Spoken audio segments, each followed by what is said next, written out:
السلام علیکم معزز علماء کرام، افراز کرام، آئے ہوئے مہمان حضرات، طلباء عزیز، اساتذہ کرام،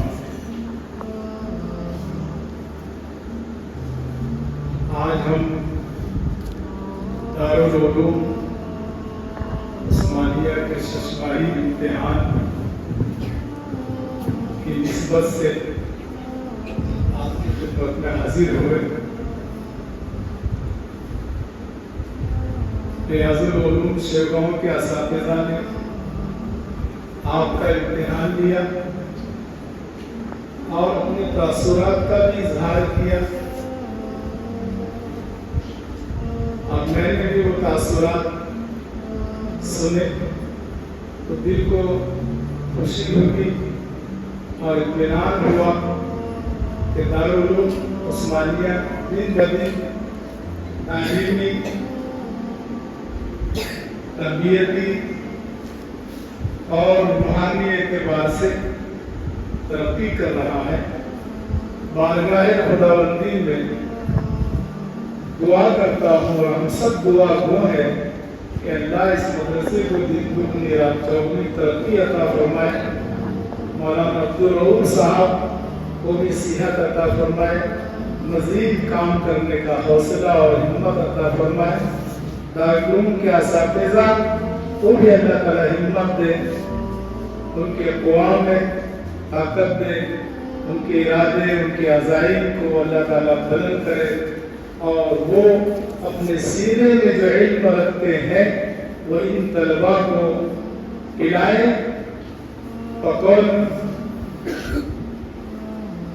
مولانا حبیب صاحب، حبیب مولانا کہا عبدالرؤوف صاحب، پلانا، سمجھانا اس انداز میں کہ وہ سبق سمجھ جائیں۔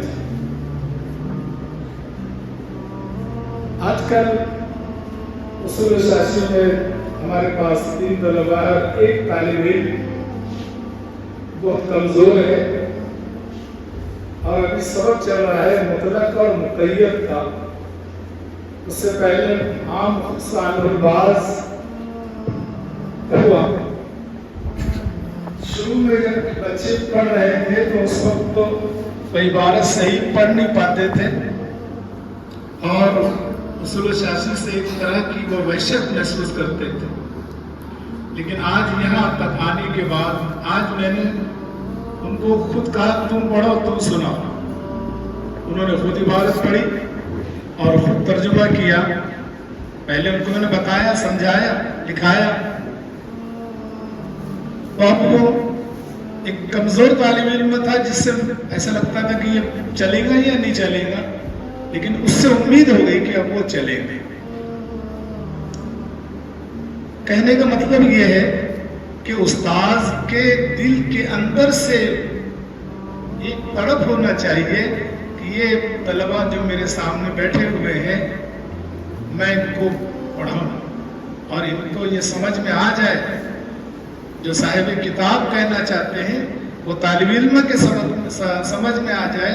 اس لیے استاذ نت نئے انداز میں، الگ الگ صورتوں میں، شکلوں میں ایک ہی چیز کو وہ سمجھانے کی کوشش کریں، اور جب اطمینان ہو جائے کہ 75% یہ طالب علم کے بعد دماغ میں آ گئی ہے تو پھر اطمینان کرے کہ ہاں سمجھا دی ہے۔ کوشش یہ ہونا چاہیے استاذ کی، طلباء کی کوشش یہ ہونا چاہیے کہ استاذ جب سبق دے تو ہم غور سے سنیں۔ جیسے بار بار مولانا آپ کو بول رہے کہ توجہ دو، ادھر دیکھو، ہاتھ مت ہلاؤ، دروازے میں مت دیکھو،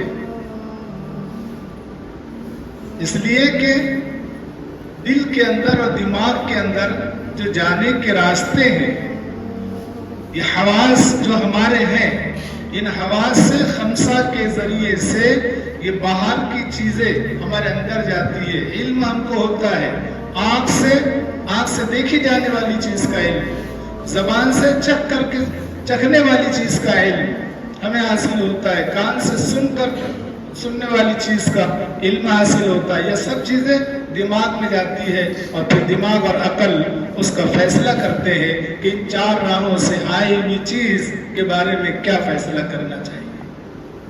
تو یہ چیزوں کو، یہ حواس خمسہ کو استاذ کا کام ہے کہ پورا اپنی طرف ان کو متوجہ رکھے، اور طالب علم کا بھی کام ہے کہ ان سب چیزوں کو، آنکھ بھی استاذ کی طرف ہو، کان بھی استاذ کی طرف ہو، دل بھی استاذ کی طرف ہو، سینہ بھی استاذ کی طرف ہو، 2 زانوں بیٹھا ہوا ہو. جب اس شکل کے اندر استاذ کے سامنے ایسے بیٹھے گا اور ایسے متوجہ ہو کے بغور سنے گا تو وہ سبق آپ کے دل میں، دماغ میں اترے گا. تو آپ کو اس طرح مستعد اپنے آپ کو کرنا ہے. آگے آپ کے امتحان کے نتیجے سے تو پتہ چل رہا ہے کہ الحمدللہ آپ بہت اچھا پڑھ رہے ہیں اور دارالعثمانیہ کی تعلیم بھی ماشاءاللہ بہت اچھی ہے. یہ ابھی میں نے عناوین دیکھے حفظ کلاس کے تو یہ بھی بہت مجھے خوشی ہوئی. عام طور پر میں کہیں گیا ہوں امتحان لینے کے لیے تو وہاں 2 ہی باتیں تھیں، تجوید، یہ حفظ اور تجوید. لیکن یہاں 1-2 چیزیں اور نظر آئی ہے میرے کو، ہندی اور انگریزی.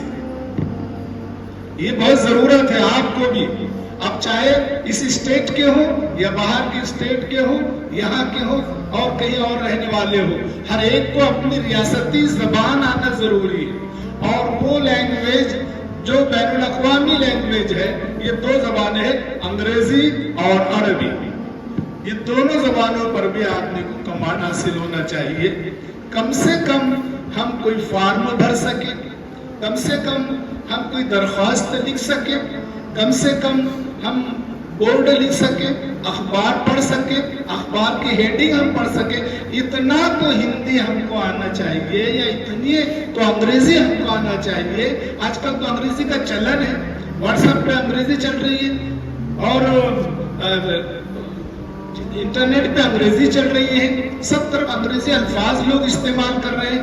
اپنی ماتر بھاشا میں اور اپنی مادری زبان کے اندر کئی اکثر انگریزی کے الفاظ استعمال آج کل ہو رہے ہیں. تو ہم کو انگریزی سے بھی مؤانست اور انسیت پیدا کرنا چاہیے. تو خوشی ہوئی کہ درجہ حفظ کے اندر انگریزی بھی ہے اور ہندی بھی ہے، اور اسی کے ساتھ اور خوشی اس بات کی ہوئی کہ بیشتی ثمر بھی ہے. حافظ لوگ حافظ بن کے نکل جاتے لیکن ان کا مطالعہ نہیں ہوتا ہے. مسائل کی بات آتی ہے تو خاموش ہو جاتے ہیں. حافظ صاحب یہ مسئلہ کیا ہے، یہ متعلقہ کی مسئلہ کیا ہے، یہ طلاق عدت کے دوران ہی شادی ہو گئی، یہ نکاح ہوا کہ نہیں ہوا، تو استاد حافظ خاموش ہو جاتے ہیں. بھائی عالم صاحب سے پوچھو. کم از کم کچھ موٹے موٹے مسائل، کچھ ضروری مسائل، نماز کے، نکاح کے، طلاق کے، یہ حافظ جو بن رہے ہیں ان کو یہ یاد ہونا چاہیے، یاد رہنا ضروری ہے. تو آپ کے امتحان سے پتہ چلا کہ آپ الحمدللہ محنت سے پڑھ رہے ہیں اور اساتذہ بھی آپ کے اوپر بہت محنت کر رہے ہیں. اب میں ایک نصیحت آپ کو یہ کروں گا کہ آپ استاذوں کا ادب کیجیے. یہ دیکھیے، یہ علماء اکرام بیٹھے ہوئے ہیں، ان کو اور بھی بہت سے لوگوں نے پڑھایا ہے، بڑے بڑے اساتذہ. میرے اساتذہ، میرے جو استاذ ہیں وہ ان کے استاذ ہیں. میں نے جن کے پاس پڑھا وہ ان کے پاس پڑھے ہیں. لیکن ان کی بنیادی جو تعلیم ہوئی، جیسے آپ اس وقت بنیادی تعلیم کے بنیادی مرحلے میں ہے، اس وقت تمہارا فاؤنڈیشن بھرا جا رہا ہے، پہیا بھرا جا رہا ہے. تو پہیا بھرتے وقت جو ہے ہم ان کی تربیت کر رہے تھے. تو اس وقت ہم نے دیکھا انہوں نے جس طرح اساتذہ کا ادب کیا، احترام کیا، اور آج بھی بہت احترام کرتے ہیں. میرے بچے جو بھی میرے پاس پڑے ہوئے ہیں وہ بہت احترام کرتے ہیں اور بڑا نام لیتے ہیں اور دعائیں دیتے ہیں. اور میں بھی ان کے لیے میری مخصوص دعاؤں میں جب بھی دعا کرتا ہوں تو اپنے طلباء کو میں نہیں بھولتا، ان کے لیے بھی، ان کے والدین کے لیے بھی دعا کرتا ہوں. آپ کے لیے بھی کروں گا. تو یہ بچے استاذ کا احترام بہت کرتے تھے. دیکھیے علم کہ آپ کے پاس ذہن کتنا بھی ہو، دماغ کتنا بھی چالاک ہو، آپ کا شاطر ہو، آپ بہت شارپ دماغ کے ہو، ایک مرتبہ سننے میں آپ یاد کر لیتے ہو، لیکن علم یہ نور ہے اور نور نبوی ہے. یہ نور نبوی ہے, یہ نور وحی کا نور ہے, اور یہ وحی کا نور, یہ نبوت والا نور اس دل میں نہیں جا سکتا جس دل کے اندر پہلے سے کوئی گند ہو, اس میں شرک ہو, اس میں اپنے اساتذہ کی ناقدری ہو. تو یہ سب گناہ کے کام ہے, اور گناہ اندھیرا ہے. تو یہ اندھیرا اور یہ نور, یہ دونوں ایک جگہ نہیں ہو سکتے. اس لیے گناہوں کے اندھیرے کو اپنے دل سے نکالنا پڑے گا, تب یہ نور علم آپ کے دل میں اترے گا. امام شافعی نے اپنے استاد سے یہ شکایت کی, اپنے سوء حفظ کی, تو انہوں نے نصیحت کی کہ گناہوں کو چھوڑ دو. اوصانی بترک المعاصی, گناہوں کو چھوڑو. گناہوں کے چھوڑنے کی نصیحت کی. تو آپ کو پہلی نصیحت یہ ہے کہ آپ جو ہے گناہ, اب تو چھوٹ بچے ہیں, اتنے بڑی بڑی کلاس کے نہیں ہیں, لیکن پھر بھی آج ہی سے یہ نصیحت کو آپ دامن گیر کر لو کہ ہم گناہ نہیں کریں گے, گناہ نہیں کریں گے. گناہ جب نہیں کریں گے تو آپ کو علم آ جائے گا. علم آپ کے دامن میں آئے گا, آپ کے دل میں آئے گا, آپ کی گود میں آ کے بیٹھے گا. ورنہ علم اتنا غیور ہے کہ وہ بڑا خوددار بھی ہے. علم کے پاس جانا پڑتا ہے, علم خود نہیں آتا, علم خود نہیں آتا, اس کے پاس جانا پڑتا ہے. اس کے لیے جوتیاں سیدھی کرنی پڑتی ہے, اس کے لیے زانوئے تلمس طے کرنا پڑتا ہے, اس کے لیے کسی کی غلامی اور کسی کی مار کھانا پڑتی ہے, کسی کی باتیں سننا پڑتی ہے, اس کے لیے ذلیل اور خوار کرنا ہونا پڑتا ہے, اپنے نفس کو کسی کے آگے ایک دم پتا پانی کرنا پڑتا ہے. جب یہ علم اپنے اندر آتا ہے, اور پھر وہ علم بڑا پائیدار ہوتا ہے جو اس انداز سے حاصل کیا جاتا ہے. غرور کے ساتھ, تکبر کے ساتھ, گھمنڈ کے ساتھ آپ جو علم حاصل کریں گے, اس علم میں آپ کے برکت نہیں, چلا جائے گا. وہ بہت یاد کیا آپ نے, بہت یاد کیا, لیکن دوسرے دن صاف تختی صاف ہو جائیں گی, کوئی دماغ میں نہیں رہے گا. لیکن اگر آداب کے ساتھ, رعایتوں کا خیال رکھتے ہوئے سب چیزیں لیں گے, استاذوں کے ادب کے ساتھ حاصل کریں گے, تو آج کا پڑھا ہوا یہ ادب اور احترام کی برکت سے اور یہ گناہوں کے چھوڑنے کی برکت سے کل بھی آپ کے دل میں باقی رہے گا. اس لیے اپنے اساتذہ کا بھی اکرام کیجیے, درسگاہ کا احترام کرو, کتابوں کا احترام کرو. شاید ان کو یاد ہو کہ نہ یاد ہو, میں کتابوں کی حفاظت پہ بہت ہمیشہ زور دیتا تھا. میں خود کوئی کتاب پھٹ جاتی تھی, میں خود اس کی جلد بناتا تھا, اور میں خود اس کو, اگر سبق شروع ہو رہا ہے اور مجھے دیکھا میں نے کس طالب علم کی کتاب پھٹی ہوئی ہے, تو پہلے اس کو وہ نصیحت کرتا اور کہتا کل یہ کتاب سلی بھی ہونا, یہ کتاب چپکائی بھی ہونا. آج بھی میرا وہی معاملہ ہے, کتابوں کی زندگی بڑھاؤ. وہ پھٹی ہے تو پھٹی استعمال کر رہے, یہاں تک کہ سال ختم ہوتا کتاب کا برا حال ہو جاتا ہے, آئندہ سال دوسری کتاب لانی پڑتی. ٹھیک ہے لا رہے ہیں, لیکن آپ اسی لمحہ جو احترام اور جس جذبہ علم کی قدر کے جس جذبے سے اس کتاب کو درست کریں گے, تو وہ لمحہ, وہ جذبہ, وہ اصل ہے, وہ اللہ کو قبول ہوتا ہے. کہ ایک کتاب کے لیے, حفاظت کے لیے میرا بندہ صرف اس وجہ سے کہ اس میں دین کا علم ہے, کتاب کی حفاظت کر رہا ہے, اس کو چپکا رہا ہے, اس کو بنا رہا ہے, اس کی حفاظت سے رکھ رہا ہے, تو یہ ادب احترام اور یہ کیفیات جو ہوتی ہے نا, یہ کیفیات انسان کے اندر جو ہے علم کی اعلیٰ قدروں کو پیدا کرتی ہے, اعلیٰ قدروں کو, اللہ قدریں اس سے وجود میں آتی ہے. چھوٹی چھوٹی بات رہتی ہے, لیکن اس کا خیال رکھنا چاہیے.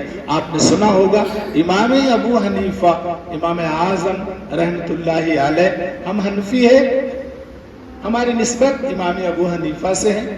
تو وہ جب کوفہ کے اندر ان کا درس چلتا تھا, اکیڈمی تھی ان کی, فقہ اکیڈمی تھی, اور اس اکیڈمی کے اندر ایک وقت کے اندر بڑے بڑے علماء موجود رہتے تھے. کوئی فقہ کا ہے, تو کوئی لغت کا امام ہے, تو کوئی علم کلام کا ماہر ہے, تو کوئی تفسیر کا ماہر ہے, الگ الگ لوگ, بڑے بڑے علماء ہوتے تھے. اور ان میں خاص شاگرد ان کے امام ابو یوسف ہے، امام محمد ہے، امام ظفر ہے، اور اس کے علاوہ اور دوسرے لوگ. تو ایسا جیسا آپ بیٹھے ہوئے ایسے ان کا حلقہ ہوتا تھا، اور ایک مسئلہ امام ابو حنیفہ چھیڑتے تھے کتاب کا، اور اس مسئلے کے اوپر اتنے سارے لوگ قرآن و حدیث کی روشنی میں اس پر کمنٹ کرتے تھے کہ اس سے یہ مسئلہ نکلتا ہے، یہ اس کی صورت یہ حلال ہے کہ نہیں حلال ہے، یہ جائز ہے یا نہیں جائز ہے، اگر جائز ہے تو دلیل کیا ہے، نص قطعی سے ثابت ہے کہ نص ظنی سے ثابت ہے، اس کی کیا دلیل ہے، اس کا حکم کیا ہے، قیاس اس کے مقابلے میں آ رہا ہے یا نہیں آ رہا ہے، یہ حکم کسی اور قرآن کی آیت سے یا کسی نص سے ٹکرا رہا ہے یا نہیں ٹکرا رہا ہے. اس طرح سارے زاویوں اور زائچوں کے اندر ایک مسئلے کو کھولا جاتا، چھانا جاتا، اور اس کے بعد اس کے اوپر فتویٰ لگتا متفقون علیہ. اس پر امام صاحب اور ان کے مشائخ، ان کے شاگرد فتویٰ کرتے. اگر کسی کو اس میں سے اختلاف ہو جاتا تو وہ اپنی وہ بات، ان کی بات کو بھی درج کیا جاتا. اس میں امام ابو یوسف کی رائے الگ ہے. تو اس طرح سے مسائل وہاں کوفہ کے اندر اس طرح مسائل کی اکیڈمی تھی، اور ایسے درس ہو رہا تھا. اور امام صاحب جیسے میں یہاں بیٹھا ہوں صدر مقام پر، اور سامنے دروازہ تھا، اور دروازہ بڑا تھا، کافی بڑا تھا، اور وہ علماء ایسے بیٹھے ہوئے تھے، سب بڑی بڑی کتابیں ہر ایک کے سامنے. اب ایسے میں کیا ہوا، کوئی مسئلے کے اوپر بحث چل رہی تھی، اور اچانک میں امام ابو حنیفہ رحمۃ اللہ علیہ ایسے کھڑے ہو گئے اور ایسے کر ایسے ادب سے کھڑے ہو گئے اور سر نیچے کر لیے، اور پھر تھوڑا سر اٹھا کے دیکھا اور بیٹھ گئے. پھر مسئلہ شروع ہو گیا. جس مسئلے پر چل رہی تھی بحث، وہ بحث جاری رہی. درس ہو گیا، بحث ہو گئی. تو رہتے نا جیسے مولانا عبدالرؤف صاحب حضرت ہمارے استاد مولانا شیخ الحدیث مولانا حنیف صاحب کے بہت قریب تھے، اور بھی دیگر علماء کے ان کے قریب. تو قریبی آدمی جو رہتا ہے وہ ہمت کرتا ہے. ایسے ہی حضرت کے جو قریبی شاگرد تھے وہ بیٹھ گئے، سب لوگ تو چلے گئے. تو انہوں نے پوچھا کہ نہیں، سب موجود تھے، تو موجود تھے. تو قریبی شاگرد نے کسی نے پوچھا حضرت آج ہم نے عجیب بات دیکھی آپ سے کہ آپ درمیان سبق میں بحث کے دوران آپ کھڑے ہو گئے، کیوں کھڑے ہوئے تھے؟ تو حضرت نے فرمایا کہ میں اس لیے کھڑے ہو گیا تھا. اب ذرا سنو دھیان سے، علم ہے جہاں کہیں سے ملے اس کو لو. تو انہوں نے کہا میرے استاذ جا رہے تھے اس لیے میں ادب سے کھڑے ہو گئے. تو حضرت لوگوں کو تعجب ہوا، ان کے شاگردوں کو، حضرت آپ کے استاذ، آپ تو استاذ الاساتذہ ہے، آپ کو تو مقام مرتبہ اتنا، آپ کیا کہہ رہے، مذاق کر رہے ہیں؟ کہا کہ نہیں، بالکل یقیناً میرے استاد جا رہے تھے. کہا کہ کون ہے آپ کے استاد؟ دیکھو ابھی جا رہے ہوں گے، دیکھو جا. انہوں نے بھی بتا دیا تاکہ ان کو نصیحت ہو کہ استاذ کا مقام کیا ہوتا ہے. تو دو تین شاگرد علماء بڑے بڑے، وہ ایسے بچے نہیں، وہ جلدی جلدی گئے باہر. دیکھا تو پہلے زمانے کی طرح ٹریفک نہیں رہتی تھی، لمبی سڑک، سنسان سڑک کے اندر ایک آدمی جا رہا تھا. تو واپس آ گئے، ان کو لگا کوئی ہوگا، نہیں صحیح ڈبا ماشاء اللہ صافہ وغیرہ ایسا کچھ ہوگا. آئے دو تین ساتھی اندر، اور کہا کہ حضرت کوئی بھی تو نہیں ہے، آپ بولیں گے میرے استاد جا رہے ہیں، کوئی بھی نہیں. آگے ابھی کوئی آدمی جاتا ہوا نظر آ رہا ہے، دیکھو جا کے، اور دیکھے تو ایک جا رہا ہے. بولے ہاں ایک آدمی ہے جو ہے مختصر کپڑے پہنا ہوا ہے، اور سر کے اوپر تو اس کے میلہ ہے، یعنی بھنگی ہے. وہ زمانے کے اندر ڈبے سر پہ رکھ کے لے جاتے تھے جب بھر جاتا تھا. تو وہ پاخانے کا ڈبہ بڑا سا سر پہ رکھ کر جا رہا تھا، اور حلیہ ہی بتا رہا تھا کہ یہ بہتر ہے، یہ بھنگی ہے. کہا کہ حضرت وہ تو بھنگی. کہا کہ وہی تو میرے استاذ ہے. اب بتائیے، آج تو آدمی کیا کرتا ہے, تھوڑا ہلکے استاد رہے, غریب استاد رہے, ان کی شہرت نہیں ہے تو ان کو گنتا نہیں ہے. اور جو شہرت والے آ گئے, ذرا بڑی ہونڈی پہن کر آ گئے, ماشاءاللہ تھوڑا جبہ تھوڑا گھٹنے کے نیچے ہو گیا, اور لوگ ان کو ذرا آگے پیچھے مان رہے, سب کے سامنے یہ ہمارے استاذ ہیں, محترم ہے, ہم نے ان سے پڑھا. اور جو غریب ہے اس کا کبھی نام بھی نہیں ہے. بھائی استاذ غریب ہو یا امیر, استاذ گورا ہو یا کالا, استاذ چاہے صلاحیت کے اعتبار سے وہ کم ہو, کوئی دوسرا آپ کا استاد صلاحیت کے اعتبار سے بہت زیادہ ہو, لیکن قدر میں آپ کے لیے استاذ کی حیثیت میں وہ دونوں برابر ہیں. آپ کو بھید بھاؤ کرنا نہیں چاہیے. سب اساتذہ کا ویسے احترام کرو. یہ الگ بات ہے کہ انزلوا منازلہم, ہر ایک کا اس کے درجے کے اعتبار سے احترام اور مقام کیا جاتا ہے, مگر اس میں حقارت نہ ہو. اصل بات یہ ہے حقارت نہ ہو. جس فخر کے ساتھ آپ نورانی قاعدہ پڑھانے والے کو آپ کہہ رہے ہیں یہ ہمارے استاذ ہیں, حدیث پڑھانے والے کو بھی آپ کہہ رہے ہیں, تو اس کو دو چار الفاظ بڑھا کے بول رہے ہیں, تو یہ نورانی قاعدے والے کے لیے بھی دو چار الفاظ, دو تین الفاظ بڑھاؤ, لیکن حقارت نہ ہو دل میں, یار انہوں نے کیا قاعدہ پڑھا ہے, یہ تو ہم کو اتنا پڑھا نہیں.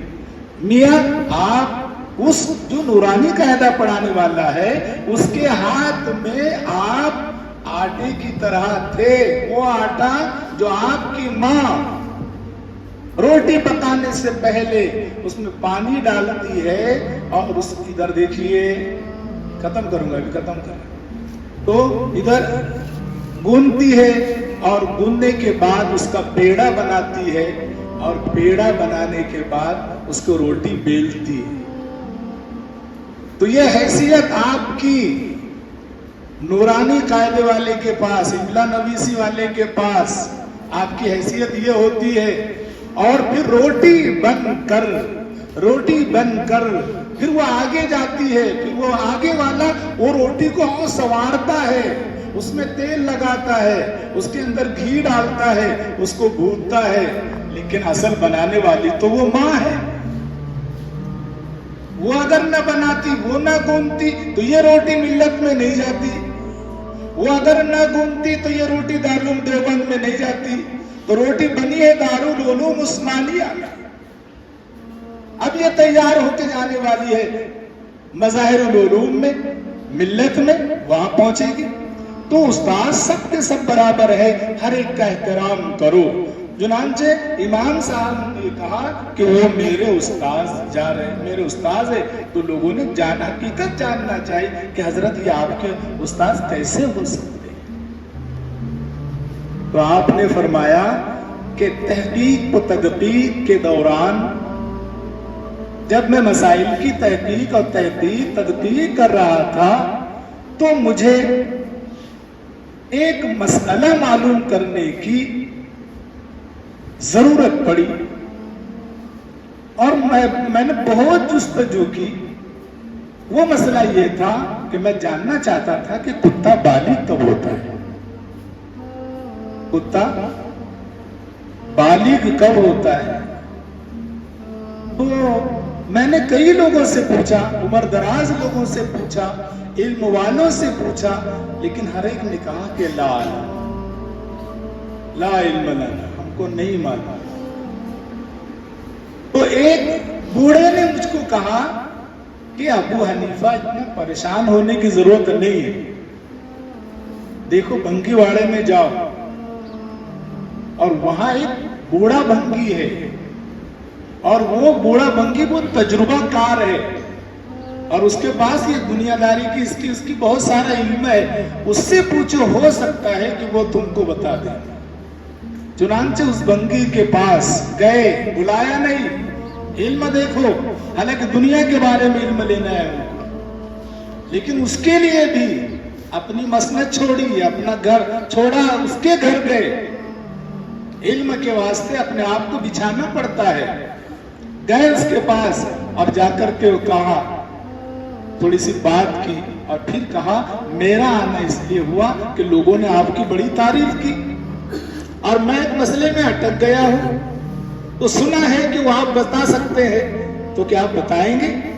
تو کہا کہ آپ اگر مجھے معلوم رہا تو کیوں نہیں بتاؤں گا، آپ کی خدمت یہ تو میرے لیے بڑی شان کی بات ہوگی۔